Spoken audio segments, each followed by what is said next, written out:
Hi friends, welcome to episode 97. We're getting very near 100. I do apologise for not doing episode 80 because I was going to do episode 80. It's going to be the history of my RT over the years, but I haven't really had time. Unfortunately, doing these little videos is great fun down here, obviously, but when I'm at home, I don't get a lot of time. But I try and put them together as quickly as I can, but I'm falling behind at the moment. Talking about falling behind, there's a good little segue, isn't it? I'm falling behind with the RT as well. Today is Sunday. It's mid-September and it's fairly early in the morning, and I'm getting used to driving in and out now in the dark. I came in yesterday morning, it was pitch black, and I drove home at 8 o'clock last night from here and it was pitch black. So winter's moving in and I really am keen to try to get the outside back on the bus. So that I can turn the inside into a kind of, well, I don't say a workroom, but I want to get on with the interior so I can heat the interior over the worst parts of the winter. That's my plan. My good friend Alan Brown popped up to see me yesterday. He's taken away the corner panels from the back of the RT and he's going to re-roll them into new alley for me. He's also got the project of doing the flat bar beading, which I'll have a chat about later on, because we've run into a bit of a problem with the flat bar beading. Some bus preservationists are using like a feathered beading, and I don't think it looks right. I prefer the flat bar beading. But anyway, I'll have a chat about that later on. I've also got to clamber up as far onto the roof as I possibly can, because I've got a really large dent at the back. And I'm hoping that during the course of this weekend, that I'll manage to get the back end rubbed down and all the bits and pieces, all the filler and stuff flatted off. Now, I had hoped that this weekend I'd have been spraying the back of the bus with primer coats, but I'm nowhere near it. I also hoped to be doing the registration plate for the back of the bus, which I need to do. But with all the rubbing down that I'm doing here, when I do the little letters, I've got to put varnish on the back. And the varnish acts like fly paper, basically. It will attract all the dust from in here, and I really can't afford that at the moment, so I need in here to be relatively dust free before I start doing varnish. So anyway, let's kick off. Let's see what we get done this weekend, if anything, and what we don't get done possibly.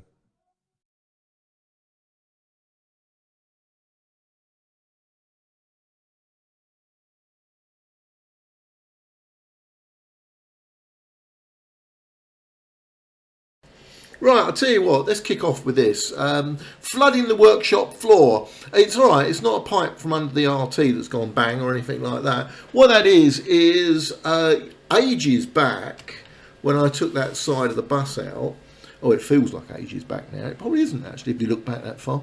I cleaned the chassis off using a degreaser, a heavy degreaser, and washed it all down and got all the crud off of it, and this is the end result really. And what I had hoped to do was to get the chassis quickly washed back down again, because it's picked some crud up while I've been working on the bus. It's got dust and bits and pieces on it, which isn't really compatible with paint. This is bearing in mind I'm not going to the huge lengths with the chassis to make it look pretty as I'm doing with the rest of the bus. This is simply going to be removing all of the loose paint and simply blowing the thing over, because in all honesty it's really just to protect the metalwork and the chassis and the rest of it, and you're not going to see it at rallies. It's just a nice to do. I know some people have gone to absolute lengths of cleaning the chassis off and making them look beautiful, and that's absolutely fine for them, but I'm not really keen on laying underneath the bus while it sits, as you can see, on that wheel rim. So anyway, and I need to do that before we start to put the side of the bus back in, because once the side of the bus gets back in, it's not going to be as accessible as it is in this picture. So anyway, one of the first things is we're going to start this sort of episode, we're going to do a bit of work on the advert panels, but also before we put the bottom panels back in, I've got this piece of wood which needs to be replaced. So this is a bit of wood that is at the very bottom of the bus, and it's found running along here, and in this case in two parts. There's a first part runs from the front wheel arch up to where the fuel tank is, at the fuel tank filler, and then the second part runs from the fuel tank filler up to the back of the bus. And over the years, by the looks of it, I'll say this first, it looks like originally it was one piece of wood, but over the years it's got bumped, and what's happened is, I suppose, London Transport, rightly so, every time the bus gets bumped, and the skirt panels, let's face it, are vulnerable, simply replace it with separate pieces of wood. Now, I had planned to do just that. I was replicating what was originally there in the first place, and my brother got me all the wood for it, and I'm really grateful for Daryl doing that. And I then had a bit of an epiphany, really, and I thought, well, yeah, why don't I go back to basics and just do it as one sort of complete length again. So Mark Davis was very helpful. Thank you to Mark. He popped out on Wednesday to collect the wood from the wood mill, and I now have these very nice lengths of wood to play with. Some of it's going to be for the offside, and some of it's going to be for the near side, but I do need to shape it because it's got this rather odd triangular shape to it. But once they're affixed, then the bottom of the skirt panel can then be affixed into them, which means me laying on the floor, because I have to lay on the floor to get the screws to go sort of upwards, as it were. So that's the plan, to replace these bits, but I'm going to have to shape that at some point in the future. We're not going to get it done this weekend because we've got loads of other things to do. Right, so sticking with the theme of chucking water everywhere, with the chassis now washed off, it was time to wash off the roof of the bus. There was a couple of nasty dents on the roof which you're going to have to deal with in this episode. But because I was using paint stripper around that edge of the window, I've got to clean it all off basically, because it leaves an horrible residue which the new paint is not going to like when I get around to putting it on. I don't want to spoil it really. So the plan of action is to paint from this bit of beading you see on the top of the roof, and then down to the bottom of the blind box there, so that edge of the advert panel, the little white band, that'll be done later on. I've already got a bit of aluminium to go just in underneath that destination box. I was just thinking about this actually, the destination boxes on RTs are absolutely tiny. Originally, when this bus had its, or the chassis had its first body in 1948, it was RT687. Right, it's the best example I could find of a roof box bodied RT. I mean, it's completely different, obviously, to my one in sort of appearance-wise. This is actually RT2657, which also shares the same sort of first three letters of the registration plate, LYR. So anyway, this is RT2657, and the picture is copyright at the London Bus Museum. So thank you very much, guys, for putting that on your web. But that gives you an idea of what a roof box RT would have looked like. This one obviously is a lot later on. So anyway, that's the chunky bit that I want to get done at some point. That's my priority now. Right, if you want to see how dusty the roof of this bus is, you're about to find out with my airline. That green patch you see there, that's actually just the sunlight coming through one of the roof lights on the shed roof. I did manage to also bang my head on one of those beams that you can just see out of shot. There we go. Right, so let's have a chat about the roof. The roof of the RT. Unfortunately, this is about as far as I can reach with my hand. So I've still got a large area all the way down the middle of the bus, which is the original Lincoln Green, the original undercoats, and the final MBC top coat.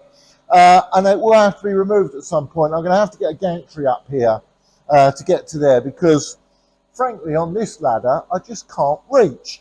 But I've also got loads of dents all over the roof, so this is going to require quite a lot of filling to lose this. Although, unless you're standing on a bridge or something like that, you're not likely to see this.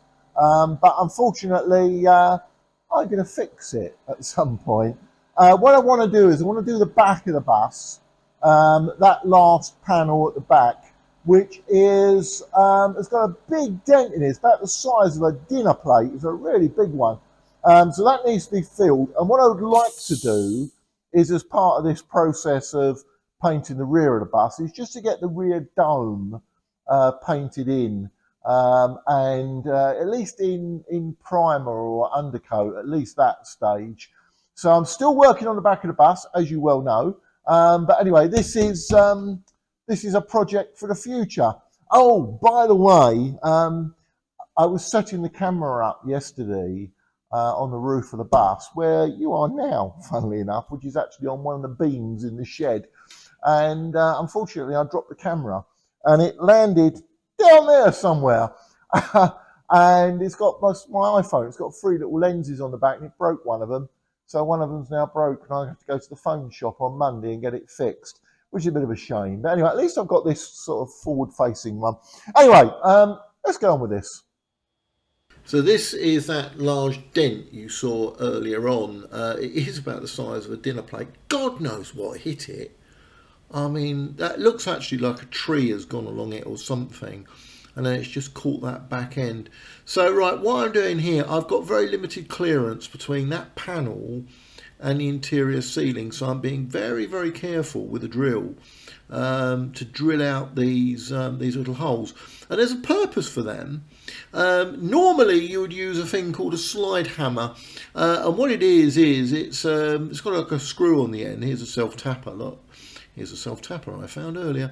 So what you do is you put a self-tapper into the roof in the hole you've just made, and then you pull it out with a slide hammer. But one, I can't find my slide hammer. I think someone's pinched it. So I've got this, a normal hammer. And what you do is you simply pull away, and if you look, see that how it rises up? Look. So that's what you do, and you just keep doing it with these little screws. And I'd already done some more before I filmed this.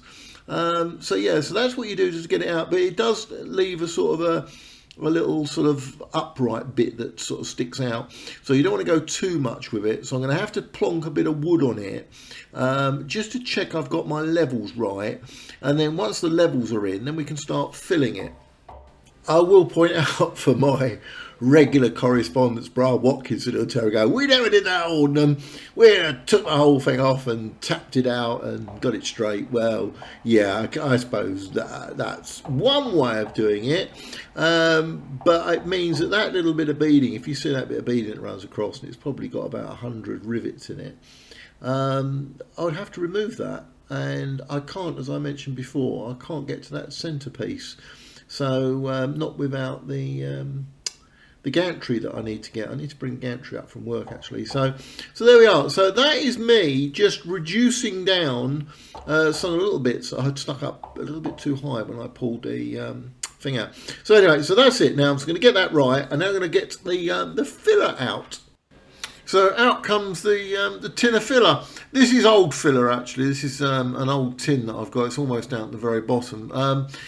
Just out of interest, if you want, I've got these large tins of filler. I think they're 5 litres on there, whatever. They're very big ones. But what happens if you don't use them? The air gets into them, obviously, and eventually it starts to dry in the tin. So this isn't very good filler, but I'll use it on the roof because you know, it's not going to be a big problem up here. So all I need to do is just plonk that in and then wait for it to dry and get the sander out and sand it down a little bit. But I won't bore you with that bit. Right, should we do something a little bit more positive? I do like it when I'm putting things back and they're actually looking a little bit tidy. Anyway, you might remember a couple of weeks ago, Peter Veers popped in and helped me put these 2 rather large advert panels back on the side of the RT. There was one much smaller panel which I made up, and you could have seen just briefly there, it's got a little piece of battening on it. And that's what this part of the episode is all about, is putting the little strip back. There's a wooden strip that goes across the top of the advert on the RT. I thought it was a rain strip, but Brian Watkinson tells me it's just there as a guide for the advert sign fixers. They were on route masters as well, but they were typically made of aluminium. On an RT they're made of wood, but typically London Transport dispensed with them when they did all the later buses like the DMS, the Titan and the Metro. They didn't bother with them, so hopefully by then the advert sign fixers have learned how to put the adverts on straight. I don't know, I'm only joking of course. So plan of action now is to get that little panel back in and then make a start on putting back the little bits of beading and the little wooden strip. I'd already pre-done, I've made up that little wooden strip, sprayed it all up, and it sits around the back of the shed. So all I've got to do now is just to affix it to the bus. Now, Alan Brown popped in to see me on Saturday with a little bit of an update on some of the projects I've asked him to do. One of the things he's doing for me, as you might remember from a previous episode, is he's making the little the corner panels. So he popped in the other week and picked them up and took them away, and then he popped in on Saturday morning with an update on them and an update on the flat bar beading. Now, RTs have got two types of beading on them. They've got this very nice sort of half round beading, which looks very pretty, and they've also got flat bar beading. The flat bar beading is ostensibly here on the advert panel running down from the upper deck window downwards, and then there's quite a bit of it at the bottom of the bus as well. Now the thing is, the half round beading actually hides a little feature that you wouldn't notice. On an RM they're completely flat. The bottom of these, you take them off, the bottom they can put them on the ground and the bottom's completely flat.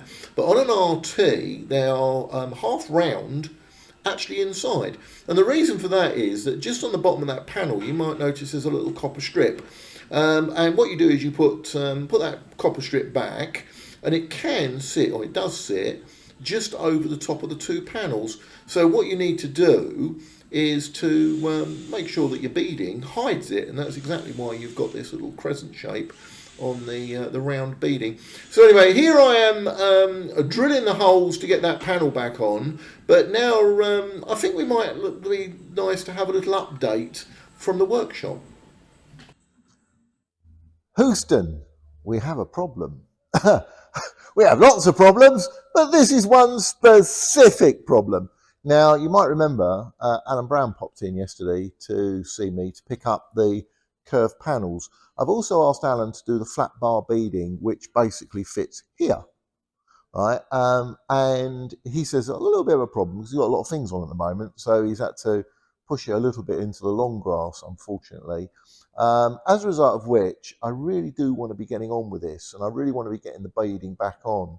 So let me introduce you to a piece of beading that came off the back of the bus. Now, this bit of beading was the bit that ran around. You saw in the previous episode that this bit of beading was all scabby. And here it is today. There we are. It's a bit of scabby at the back there, but we won't worry too much about that. We've got as much as we can off. But there we are. There it is with all of the paint removed. You saw this last with paint still on it. But it is obviously in need of primer coats and probably some filler coats and stuff like that, just to lose all the little pitted bits that are in here. So let me just introduce you to an interesting fact about this beading. This is steel. The panels on here are aluminium, and they do not like each other, frankly, so they do tend to rust a little bit. It causes a kind of, there's some sort of clever word for it or whatever, but they do not like each other. But nonetheless, the reason they use this steel, this is a very special form of steel, because what it actually is spring steel. So this bit of metal was on the back of the RT, and it's been in this shape, like this, for probably 60 odd years, maybe, right? And as soon as I took it off, it almost resumed its original shape. Now that is clever, isn't it? I mean, that's what spring steel is. So as soon as it comes off, it springs itself back. So therefore, if the bus had a bang, the aluminium beading, which is here, because that's unfortunately just curl it up and throw it in the bin, but this stuff comes off and you can reuse it again. Just off it goes, back on the bus. So very clever. spring steel. Root Masters didn't use it. All the stuff on the outside of a Root Master is aluminium, I can guarantee you that. But the RT's just used a potpourri of metal. Now, this gives me a problem. Alan Brown is going to have to get a sheet of aluminium or steel. And what he's going to have to do, he's going to have to shear the steel into this shape. Now, I have mentioned earlier on that some preservationists, because the only stuff you can get is stuff that's feathered on the edges. There's like a little feathering that runs down the side. Each side has got this sort of little lip on it. And I don't like that. I've seen RT's been done with. I think, oh, I'm not sure about that, frankly. So Root Masters are similar as well. That big beading that you've got, it's got that feathering on it. But I just don't like it. I don't think it looks right on an RT. So Alan's going to cut it for me using his guillotine. But he's a little bit concerned that it might distort when it's in the guillotine. So it's a job for the future, but it means I'm now held up. As a result of which, I've been sort of plotting and planning. What I can do is, I've still kept, like typically with me, I keep everything. Everything's in here. Everything that's come off the RT, unless it's really decrepit, I'll take it to the dump. But basically, everything's kept in here because I do need it as patterns. And the plan I could do is to reuse the old metal stripping. But there is a big problem with that. The old metal stripping, where it came off, where the screw holes were, so all these screw holes down here, right, there we go, right, they will match up with exactly the original positions that the beading came off, if you see what I mean. The problem is that none of the screws wanted to come out properly. They all turn into nails or rivets, and you either have to force them out or drill them out. That means when I took this off, because my plan is with new beading, I would simply offset all of these little holes. They'll basically be moved up slightly, and they will be in brand new, also brand new, but they'll be in good wood. But if I use the original thing here, I'm going to be hitting the old screws. So I have a problem. If I reuse the old beading, I'm going to have to deal with that problem. Now the panels are on, it's much harder to drill the old ones out and then put the doweling in. I can do it, I can do that, but it's a harder job now that the panels are on the bus. It's a bit of sod's law, really, isn't it? So anyway, what I've done is, in advance of that, I have sprayed one of the old ones. There you go. So that can go up there. There is another problem. Would you believe problem number 2 is all 3 of these are a different length, and very fractionally by a few millimeters. And if I put it on wrongly, it's going to affect the little bit of ribbing that goes along here, because then it's going to go up and down. And I will point out, actually, by the way, while I'm doing this, that I measured that white beading, or that white band, and I measured it all, and I went all the way around the bus measuring it, and you'll be surprised how many variances in width there are, but you never notice it. When you look at an RT, you go, oh, it looks all right, but it varies so much. It literally undulates all the way around the bus, and it's not because of the fact that, you know, I don't know, there's been damaged, but the tolerances were so wide that basically they put the beading on the bus and went, oh, it looks fine. So hence the reason why. But I want to try and get it as equal all the way around the bus as I possibly can. And that means then that really these bits of metal should all really be the same length. But so I might have to fudge it slightly. Anyway, as I say, all the end of these little bits to camera, I'll see how I get on with it. I'm not looking forward to it, frankly, but we'll see how I get on with it. Right, okay, let's get started with this then. This is the flat bar beading going back on the bus. Now, what I'm doing is I'm dry fitting it here. I'm using it simply as a template so I can see where the original holes were. With the new panels in place, I can't see where the original holes were in the sort of the woodwork. Now, as I mentioned before, some of the screws are still in there. Now, that doesn't mean the heads are in there, because I took all the heads off. I run the angle grinder over the top and chopped them out, because I had originally intended, as I said on the little bit back there, to put slightly offset on the beading. So as I'm using the original beading, I'm going to have to drill out those old screws. Now my plan of action there is to mark up using the old bit of beading where I need to drill the holes, take the old bit of beading back off the bus, drill the holes, stick that downing in, chop all the little horrible bits off the end, and then mastic the flat bar and shove that back on.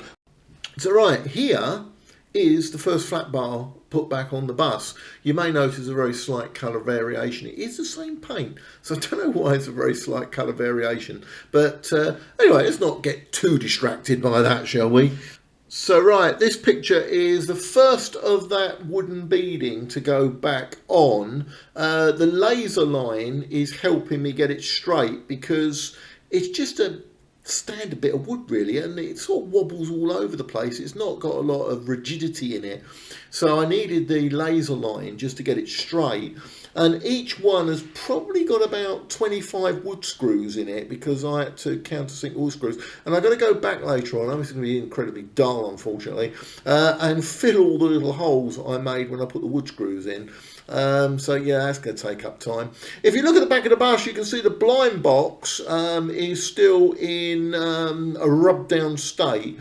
Now I've got this far to the back of the bus, that will obviously at some point, when I've done all that back stuff that you saw me doing at the beginning of this video, I will then put that green, I'll do a coat of green over the top at the same time. So that's my plan. So that's going to get left for later on. You can see the grey at the bottom there just below. That's going to be sprayed in diamond white or whatever the original colour was. So yeah, it's a fair bit of progress. I'm quite pleased with that. Right, so with that done, I'm going to finish with Mark's bus outside, posing as a 55 to Leighton, the Baker's Arms. The 55, by the way, friends, that was an RT route many years ago. Then it went DMS and one-man operation. And for some very bizarre reason, in the 80s, 1981 in actual fact, it was reconverted back to Route Master. So there we are. So there's Mark's RM158 posing as a Route Master from Leighton Garage on the 55. So we'll leave it there, friends. Hopefully you've enjoyed this episode. It's getting there. I'm seeing some progress. Very pleased that you know we are getting there. So anyway, if you're interested in any more, YouTube's going to very helpfully recommend another one of these to watch. See you next time. Bye.